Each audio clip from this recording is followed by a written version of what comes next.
உறவுகளுக்கு வணக்கம். இன்றைக்கி நம்ம மத்தியில் ஏதாச்சும் செய் யூடியூப் சேனல் நிர்வாகியும் ஆர்டி ஆர்வலமான திரு காளி வந்திருக்காங்க. வணக்கம் சொல்லுங்கள். சகோதரர்கிட்ட என்ன கேட்க போகிறோம்னா, இப்போ கடந்த 30ஆம் தேதி, அதாவது 30ஆம் தேதியிலேருந்து தொடர்ச்சியாக பார்த்திங்கன்னா பல செய்திகளில் வெளிவந்த ஒரு தகவல் என்னென்னா, அதுலேயும் குறிப்பாக நம்ம திருவாடான கடலாடி பகுதியில் சமூக பாதுகாப்பு திட்டம் இருக்கு இல்லையா, இந்த நலிந்தோர் விதவைகளுக்கான உதவித்தொகை, அதே மாதிரி முதியோர்களுக்கான பென்ஷன் ஓஏபின்னு சொல்லுவாங்க. இறந்த குடும்பத் தலைவர் இறந்துட்டால் அவருக்கு வந்து ஒரு அமௌண்ட்டு கொடுக்குறாங்க. எஸ்சி/எஸ்டியாக இருந்தாலும் சரி, கொடுக்குறாங்க உதவித்தொகை. இந்த இந்த இந்த சமூக பாதுகாப்பு ட்ரிபிள்எஸ் தாசில்தார்ங்கிற கண்ட்ரோலில் வரக்கூடிய இந்த நிர்வாகத்தில் முறைகேடு நடந்திருக்குங்கிற செய்தியை நீங்கள் பார்த்தீங்களா? கண்டிப்பாக நம்மளும் ராமநாதபுரம் மாவட்டத்தை சேர்ந்ததுனால நமக்கு அந்த தகவல் கண்டிப்பாக வராமல் இருக்காது. கடந்த ஒரு வாரமாகவே இதே பேச்சாக தான் இருக்குது. இப்போ யாரை பார்த்தாலும் வயசானவங்களை பார்த்தா கேட்குற முதல் கேள்வி நல்லா இருக்கீங்களா, இல்லை ஓய்வெல்லாம் மாதம் கரெக்டாக வந்ததா, நடுவில் ஏதாச்சும் வராமல் இருக்குதா, அடுத்தது தான் நம்ம மற்ற சங்கத்தெலாம் பேசுகிற மாதிரி இருக்குது. அந்தளவுக்கு நம்ம சூழ்நிலை வந்து தள்ளப்பட்டிருக்கோம். காரணம் சமீபத்தில் நடந்த முறைகேடு. அது வந்து 500, 1000, 5000, 10,000, 1 லட்சம், 2 லட்சம்னா சரின்னு சொல்லிக்கலாம். 95 லட்சம் வரை ஒரு மாவட்டத்திலேயே, அதாவது ஒரு மாவட்டத்தில் 2 தாலுகாவில் மட்டும் 95 லட்சம்ன்றது வந்து அடியாத்தாடி அப்படியா நடந்திருக்குன்னு ஒரு கேட்கக்கூடிய ஒரு கோடி அப்படிங்கிற மாதிரி. இன்னொரு 5 லட்சம் சேர்த்துருக்க கூடாது, அப்போ 1 கோடி பூனா இருக்குன்ற மாதிரி நமக்கு நிலைமை வந்துருச்சு. ராமநாதபுரம் மாவட்டத்தில் இருக்கக்கூடிய திருவாடனை மற்றும் கடலாடி இருந்த 2 தாலுகாவில் மட்டுமே 95 லட்சம் தோராயமாக, நம்ம வந்து புள்ளி விவரத்தோடு சொல்லலது, பத்திரிகை செய்தி, தோராயமாக 95 லட்சம் வரை ஒரே ஒரு திட்டத்தின் கீழும் தான், சமூக பாதுகாப்பு நலத்திட்ட அந்த திட்டத்தின் கீழ் வரக்கூடிய. நமக்கே தொடக்கத்தில் ஆச்சரியமாக இருந்துச்சு, எப்படி எல்லாமே ஆன்லைனில் நம்ம அப்ளை பண்ணுறோம், விஏஓ ஆன்லைன்லேயே அப்ரூவ் பண்ணிடுறாரு, ஆர்ஐஏ ஆன்லைன்லேயே அப்ரூவ் பண்ணிடுறாரு, தாசில்தாரும் ஆன்லைன்லேயே அப்ரூவ் பண்ணிடுறாரு. நம்ம நேரடியாக போய் பார்த்து எதுவுமே கொடுக்கல. அக்கௌண்ட் நம்பர் எல்லாமே நம்ம அதிலே ஏற்றிடும். இ-சேவையில் அப்ளை பண்ணாலும் எல்லாமே அட் டைமில் கொடுத்து அவங்களே ஸ்கேன் பண்ணி எல்லாத்தையும் ஏற்றிறாங்க. அப்படி இருக்கும்போது எப்படி சார் முறைகேடு? வடிவேலுக்கான அதானே இது அப்படின்ற மாதிரி. இல்லை, இன்னொரு விஷயம் என்னன்னா, பணத்தை நேரடியாக கையில் வாங்கினா முறைகேடு நடக்குது. அதுவும் வங்கி கணக்கில் வந்து இதில் எப்படி முறைகேடு பண்ண முடியும்? எல்லாமே கரெக்டாக தானே இருக்குது. எங்கேன்னு கண்ணாடி திருப்புங்க ஆட்டோ ஓடுன்ற மாதிரி.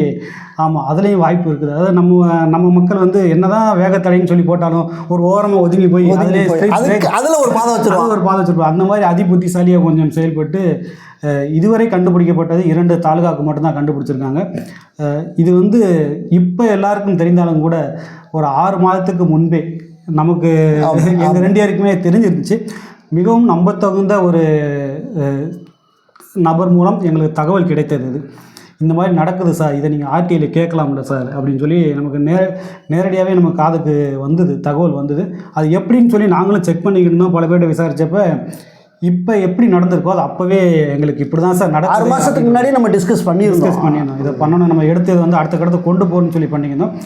இது வந்து எப்படி இதை அடுத்து கையாளுறதுன்ற ஒரு யோசனையில் தான் நாங்கள் வந்து அதை நிறுத்தி வச்சுருந்தது. ஆனால் அப்போவே எங்களுக்கு தெரிய வந்தது, இது எப்படி இந்த செயல் நடக்குது, இந்த மோசடின்றது எப்படி நடக்குதுன்னா, நீங்கள் ஆன்லைனில் அப்ளை பண்ணிடுறீங்க, அதுக்கு ஒவ்வொருத்தவங்களும் அப்ரூவ் பண்ணணும். விஓ அப்ரூவ் பண்ணணும், ஆர்ஐ அப்ரூவ் பண்ணணும், தாசில்தார் அப்ரூவ் பண்ணணும். அதுக்கப்புறம் தான் உங்களுக்கு வந்து நம்பர் ஆகி எல்லாம் ஓகே ஆகி உங்களுக்கு எலிஜிபிள் இருந்தீங்கன்னா உங்களுக்கு மாதம் அதுக்கு அடுத்த மாதத்துலேருந்து உங்களுக்கு அமௌண்ட் வரும். இது எல்லாத்துக்குமே உங்களுக்கு அப்ரூவல் தேவை. ஆனால் இது எல்லாம் முடிஞ்சதுக்கப்புறம் நீங்கள் ஒரு வருஷம் 2 வருஷம் தொடர்ந்து வாங்கிக்கிட்டு இருக்கும்போது அந்த அலுவலகத்தில், எந்த சாப்பாத்தி அலுவலகத்தில் கணினி ஆப்ரேட்டராக இருக்கக்கூடியவர்கள் அவர்கள் அரசு ஊழியர்கள் அல்ல, தனியார்னு சொல்ல முடியாது, ஒப்பந்த அடிப்படையில் ஒப்பந்த ஊழியர்கள். இது வந்து எங்கே ஓட்டை நடக்குதுன்னா இந்த இடத்துல ஓட்டை. அதாவது எல்லா முக்கியமான பகுதி அலுவலகத்துலையும் பார்த்தீங்கன்னா ஏதாவது ஒரு ஒப்பந்த ஊழியர் வந்து கண்டிப்பாக நியமிச்சிருக்காரு. ஆனால் அந்த ஒப்பந்த ஊழியர் கையில் தான் அனைத்து அப்ரூவல் சம்மந்தமான அனைத்து செயல்களையும் ஒப்படைச்சிருப்பாங்க. இது பட்டாக்கே நமக்கு சமீபத்தில் நம்ம கேள்விப்பட்டோம். பட்டாவை அப்ரூவ் பண்ணுறதே ஒரு ஒப்பந்த ஊழியர் தான் அப்படின்ற ஒரு தகவல் நமக்கு கிடைச்சிது. பெரிய ஆச்சரியமாக இருந்துச்சு. தாசில்தார் வர இருக்கிறாங்க, அரசு அதிகாரிகள் எல்லாருமே ஆர்ஐ இருக்கிறாங்க. ஒரு கேள்வி என்னன்னா, இப்போ வந்து ஒப்பந்த ஊழியருக்குன்னு அரசாங்கம் தனியாக ஐடி கொடுத்துருக்க போகிறது கிடையாது. அரசு அதிகாரிகளுக்கு கொடுத்த ஐடியை தான் அதை தான் கேட்குறேன். அப்போ அந்த ஐடி வந்து அப்ரூவல் பண்ணுறதும் சரி, அதில் ஒரு சில திருத்தங்கள் பண்ணுறதும் சரி, அப்போ அதுக்கு சம்மந்தப்பட்ட ஆஃபீஸர் தானே பொறுப்பாக முடியும். ஆனால் இங்கே எப்படி நடந்துக்கிறாங்க, இதுக்கு வந்து அரசிடம் வந்து ஒப்புதல் வாங்கியிருக்காங்களான்ற தெரியல. இந்த ஒப்பந்த அதிகாரி என்ன பண்ணியிருக்காருன்னா, சாப்பாதி அந்த அலுவலகத்தினுடைய ஒப்பந்த அதிகாரி பெனிஃபிஷியரி அக்கௌண்ட் நம்பரில் உங்களோட அக்கௌண்ட் நம்பர், எந்த அக்கௌண்ட்டில் அமௌண்ட் கிரெடிட் ஆகணுமோ அந்த அக்கௌண்ட் நம்பர், அதோட ஐஎஃப்எஸ்சி கோடு இருக்கும், இவங்க என்ன பண்ணியிருக்காங்கன்னா அந்த அக்கௌண்ட் நம்பரை ஐஎஃப்எஸ்சி கோடையும் எடுத்துகிட்டு இவங்களுக்கு நெருக்கமானவர்கள் இல்லை வழக்கமானவர்களோட அக்கௌண்ட் நம்பரையும் ஐஎஃப்எஸ்சி கோடை மட்டும் போட்டு சேவ் பண்ணிடுவாங்க. அது மாதம் அந்த அக்கௌண்ட்டுக்கு வர வேண்டிய பணம் வந்து கவர்மெண்ட் கணக்கு வந்துடும். ஆனால் பணம் போயிடும். இப்போ அரசாங்க நடவடிக்கைப்படி இந்த பயனாளிக்கு பணம் போக வேண்டும். இந்த பயனாளிக்கு ஏற்கனவே முருகேசன் இருக்கானா, முருகேசனோட அக்கௌண்ட் நம்பர் இருந்திருக்குது சரிங்களா. திடீர்னு அந்த அக்கௌண்ட் நம்பர் எடுத்துகிட்டு வேறு ஒருத்தரோட அக்கௌண்ட் நம்பர் போட்டாங்க. ஆன்லைனில் வச்சு ஒரு பட்டன் அமுக்கும்போது எல்லாருக்கும் டிஸ்பேச் பண்ணும்போது ஆட்டோமேட்டிக்காக அமௌண்ட் போய் டிஸ்பேச். பிஎம் கிஷான் பார்க்குறோம், பிரதமர் நைட்டு 12 மணிக்கு பணம் போடுறாருன்னு சொல்கிறாங்க. அவர் ஆன் பண்ணி விடுறாரு, எல்லா விவசாயிகளுக்கும் 2000 ரூபா பணம் கிரெடிட் ஆகுது. இது போல தான் இந்த திட்டத்தின் கீழ் வந்து எல்லாருக்கும் ஒட்டுமொத்தமாக இந்த தேதியில் பணம் வழங்கப்படுன்றப்ப இப்போ ஜனவரி 1ஆம் தேதி எல்லா மாதமும் 1ஆம் தேதியில் 2ஆம் தேதி வழங்கும் அப்படின்னா அன்னைக்கு தேதியில் ஆட்டோமேட்டிக்காக எல்லாருக்கும் சிஸ்டமே டிஸ்பேச் பண்ணிடுது. சிஸ்டமேட்டிக்காக வச்சுறாங்க. அப்படி வைக்கும்போது உங்கள் பேரில் என்ன அக்கௌண்ட் இருக்குன்னு சொல்லி யாருக்கும் தெரியாது, அந்த ஆப்ரேட்டரை தவிர. அவர் நோட் பண்ணி வச்சுக்கிறாரு இந்தந்த பெனிஃபிஷரிக்கு வந்து அக்கௌண்ட் நம்பர் மாற்றிருக்கோம் அப்படின்னு சொல்லி. இதை மாற்றினதை வச்சுக்கிட்டு உங்களுக்கு ஒரு 3 மாதம் அக்கௌண்ட்டில் காசு வராது, ஒரு 5 மாதம் வராது. நீங்கள் வந்து கேட்குறீங்களான்னு சொல்லி பார்ப்பாங்க. நீங்கள் வந்து கேட்காத வர உங்கள் அக்கௌண்ட்டு காசு வராது. தனி ஒரு நபருக்கு தான் போய்கிட்டே இருக்குது. நீங்கள் வந்து ஒருவேளை கேட்டுட்டதுக்கப்புறம் இல்லை வாங்கிக்கிட்டே இருந்தவங்க பணம் வரலாம் கேட்க வருவாங்கல்ல. ஒரு மாதம் வெயிட் பண்ணுவாங்க, 2 மாதம் வெயிட் பண்ணுவாங்க. இதில் என்னன்னா நம்மளே நேரடியாக அதை அனுபவிச்சிருக்கோம். நானும் சகோதரன் நானும் நம்ம வழக்கறிஞர் எல்லாருமே போய் திருவாரணை தாசில்தார் அலுவலகத்திலேயே சாப்பாத்தி அலுவலகத்தில் போய் கேட்கும்போது அவங்க சொன்ன பதில் அதே கணினி ஆப்ரேட்டர் வந்து எங்களுக்கு ஃபண்டு வரல சார். ஃபண்டு வரல சார், பாதி பேருக்கு போடவே இல்லை சார், எங்களுக்கு கம்மியாக தான் சார் ஃபண்டே அலோகேட் பண்ணுறாங்க, நாங்கள் சொல்லியிருக்கோம் சார், நாங்கள் மெயில் போட்டிருக்கோம் சார், அடுத்த வாட்டி ஃபண்டு வந்தால் எல்லாருக்கும் வந்திருக்கும் சார் அப்படின்னு சொல்லி எங்ககிட்டே நல்ல முறை தாக்கல் சொல்லியிருக்காரு அவர். நாங்களும் அப்படியா சார், சரிங்க சார் நாங்களும் வந்திருக்கோம். ஆனால் அந்த ஃபண்டு வராதது எதுக்காக, எப்படி செயல்பட்டிருக்கு அப்படின்றது இப்போ தான் நமக்கே வெளியில் தெரியுது. அதோட வெளிச்சம் இப்போ தான் நல்லா பிரகாசமாக தெரியுது. ஃபண்டு வரலன்னு சொல்லி ஒரு அரசாங்கத்தின் மீது, ஒரு நிர்வாகத்தின் மீதே பழியை போட்டு அப்பையிலேருந்தே பண்ணியிருக்காங்க. இது நாங்கள் சொல்கிறது வந்து ஒரு வருஷத்துக்கு முன்னாடியே 2021 சொல்லியிருக்காங்க. 2021 நம்ம போகும்போதோட ஃபண்டு வரல சார், பாதியாக தான் வந்திருக்கு, பாதி பேருக்கு போட்டு பாதி பேருக்கு போட முடியாதுல்ல சார், சேர்த்து மொத்தமாக போட்டுருவோம் சார், அடுத்த மாதம் வந்துடும் சார் சொல்லி நிறைய பேர் முறை வந்து நமக்கே தகவல் சொல்லியிருக்காங்க. அப்போ இந்த மாதிரி அக்கௌண்ட் நம்பரை மாற்றிட்டு நீங்கள் வந்து கேட்குற வரை அவங்க உங்களுக்கு போட மாட்டாங்க. நீங்கள் வந்து கேட்டதுக்கப்புறம் நீங்கள் ஏதாச்சும் சொத்து வாங்கியிருப்பீங்க, இப்போ அரசாங்கம் கொடுத்த அந்த கட்டுப்பாட்டில் ஏதாச்சும் ஒன்று நீங்கள் வந்திருப்பீங்க, திரும்ப உங்கள் ஆதார் கார்டு எடுத்துட்டு வாங்க, பாஸ்புக் எடுத்துட்டு வாங்க, நாங்கள் உங்களுக்கு திரும்ப செக் பண்ணிட்டு அப்டேட் பண்ண சொல்லி ஜெராக்ஸை வாங்கி வச்சுக்கிட்டு ஒரு 2 நாள் கழித்து அவங்களே மறுபடியும் திருத்தம் பண்ணிவிட்டு அடுத்த மாதம் தான் உங்களுக்கு காசு போயிடும்.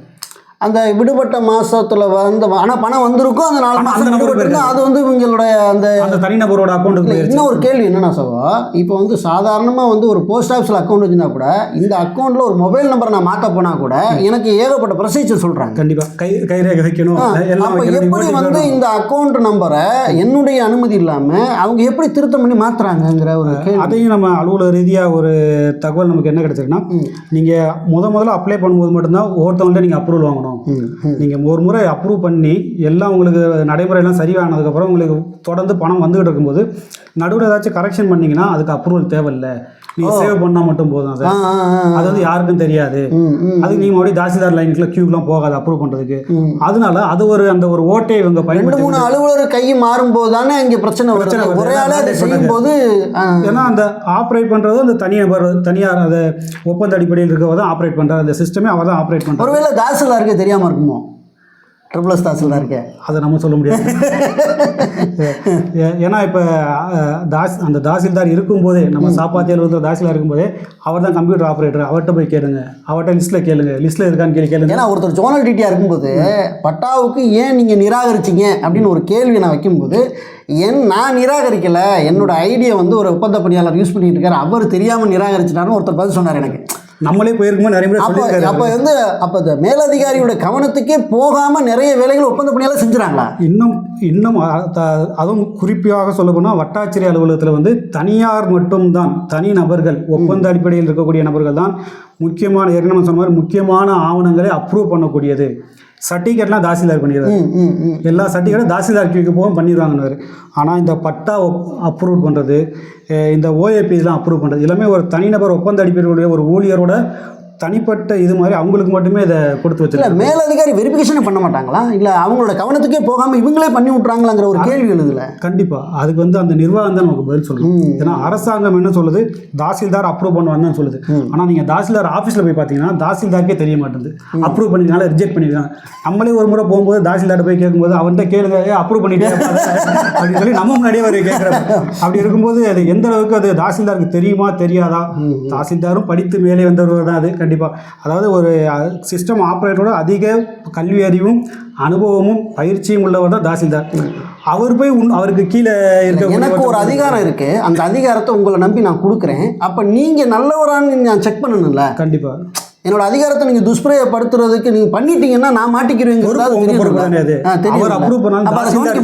கேள்வி இருக்குல்ல. இது வந்து கண்டிப்பாக ஒரு நிறைய கேள்விகள் வந்து நமக்குள்ளே வந்து ஏற்படுத்துது. அதனால இந்த வீடியோவில் நம்ம சொல்ல போகிறது என்னன்னா, எல்லாமே கணினிமயமாக்கப்பட்ட பிறகும் அதிலும் ஊழல் முறைகேடுகள் வட்டாட்சியர் அலுவலகத்தில் நடந்து கொண்டு தான் இருக்கிறது. குறிப்பாக சமூக பாதுகாப்பு திட்ட பிரிவில் நடந்து கொண்டு தான் இருக்கிறது. இது மூலம் நீங்கள் என்ன பண்ணணும்னா, உங்கள் முக்கியமாக கிராமப்புறங்களை சேர்ந்த பகுதியில் தான் இது அதிகமாக நடக்குது. ஏன்னா படிப்பறிவோ அல்லது விவரங்கள் சரியாக தெரியாமலோ அந்த சூழ்நிலையில் நடக்கிறப்ப நீங்கள் கிராமப்புறத்தை சேர்ந்தவராக இருந்தால் உங்களுக்கு தெரிஞ்சவங்களோ உங்கள் வீட்லேயோ உள்ள உங்கள் சொந்தக்காரங்க யாருக்காச்சும் ஓஏபி வந்து ஒரு 3 மாதம் வரலை, இல்லை ஒரு மாதம் வரலை, தாராளமாக போய் கேளுங்க. எதனால் வரலன்னு கேளுங்க. அவங்க இந்த மாதிரி ஏதாச்சும் கம்பி கட்டுற கதை, எங்களுக்கு ஃபண்டு வரல, நீங்கள் ஏதாச்சும் சொத்து வாங்கியிருப்பீங்க, 2 சிலிண்டர் வாங்கியிருப்பீங்க, புதுசாக இடம் வாங்கியிருப்பீங்க, இன்னும் நிறைய கட்டுப்பாடுகள்லாம் இருக்குது, இதில் ஏதாச்சும் ஒரு காரணத்தை சொல்லி இதனால தான் நீங்கள் உங்களுக்கு வரலன்னு சொன்னாங்கன்னா, சரி சார் ஓகே இப்போ நாங்கள் என்ன பண்ணணும்னு கேட்கும்போது நீங்கள் உங்கள் ஆதார் கார்டு இதெல்லாம் கொடுங்க, நாங்கள் திரும்ப ஏற்றி விட்றோன்னு சொன்னாங்கன்னா அப்போ தான் உங்களுக்கு சந்தேகம் வரணும். திரும்ப ஏற்றி விட்றேன்னு சொல்கிறப்ப அப்போ இந்த கட்டுப்பாடுகள் கீழ் நீக்கப்பட்டப்போ எப்படி அவங்க திரும்ப அந்த கட்டுப்பாடை தளர்த்தி உள்ள நம்ம பேரதில் ஏற்றுவாங்க அந்த ஒரு கேள்விக்குறி நமக்குள்ளே வருது. அப்போ இது வந்து அங்கே ஏதோ நம்ம நடந்திருக்குது சம்பவம், அதை நம்ம தெரிஞ்சுக்கணும். அப்போ வந்து என்ன பண்ணால் ஆர்டிஐ ஆர்வலாக நீங்கள் மாறணும் அந்த இடத்துல. கண்டிப்பாக தகவல் உரிமை சட்டத்தில் கேள்வி மட்டும் கேட்காமல் நானே அந்த அக்கௌண்ட் நம்பரை வந்து பார்க்குறேன், உங்கள் சிஸ்டமில் எனக்கு ஓப்பன் பண்ணி காட்டுங்க, இவ்வளோ நாள் எந்த அக்கௌண்ட் நம்பரில் போய்கிட்டு இருந்துச்சு, இப்போ இந்த 3 மாதமாக வந்து எனக்கு போகலன்றீங்களா அந்த ஸ்டேட்மெண்ட்டை காட்டுங்க, இல்லை அதில் என்ன அக்கௌண்ட் நம்பர் இல்லை இப்போ என்ன அக்கௌண்ட் நம்பர். தகவல் உரிமை சட்டத்தில் கலாய்வு பண்ண சொல்கிறீங்க நேரடியாக 2G நீங்களே கலாய்வு பண்ணி என் சிஸ்டமை நீங்களே காட்டுங்க. நீங்கள் சாதாரண ஒரு ஆளாக பேச அவங்க சிஸ்டத்தை காட்டுங்கன்னா காட்ட மாட்டாங்க. இதே நீங்கள் 2Gயில் கலாய்வு மூலமாக போகும்போது தாராளமாக உங்களுக்கு காட்டிதாங்கன்னா அப்போ உங்களுக்கு உண்மையை புலப்படும். கண்டிப்பாக உண்மையிலே தவறுதலாகவோ இல்லை சிஸ்டம் எரர்னால நீக்கியிருக்கா இல்லை சிஸ்டம் ஆப்ரேட்டரோட எரர்னால நீங்கி இருக்குதான்றது நீங்கள் அப்போ தான் நம்ம தெரிஞ்சுக்கிற முடியும். இது வந்து இப்போ ஒரு ட்ரெண்டிங்காக போயிட்டு இருக்குது. இப்போ கண்டிப்பாக நமக்கு வேணும்னா அவங்க சேர்த்துருக்காங்க. நம்ம திருவாரணை கடலாடி அந்த செய்தித்தாளில் போடுவதோட அவங்களுக்கு நெருங்கிய நண்பர்கள் நட்பு வட்டவங்களோட அக்கௌண்ட் நம்பரை அதில் அப்டேட் பண்ணியிருக்காங்க. அதுலேயே சொல்லியிருக்காங்க அந்த அளவுக்கு. இப்போ வந்து அது குற்ற விசாரணை நடந்துகிட்டு இருக்குது. அந்த சம்மந்தப்பட்ட தனியார் ஒப்பந்த ஊழியர் வந்து தலைமறைவுன்ற செய்தியை அதில் போட்டிருக்காங்க. இருந்தாலும் நம்ம அடிக்கடி போயிட்டு வந்த இடம் அது. கடைசியில் நமக்கே ரொம்ப வருத்தமாக இருக்குது. கடைசியில் நமக்கே மிளகா அரைச்சி கொஞ்சம் நமக்கே விபூதி அடிச்சிருக்காங்கன்றப்ப கொஞ்சம் உள்ளுக்குள்ளே இதுவாக தான் இருக்குது.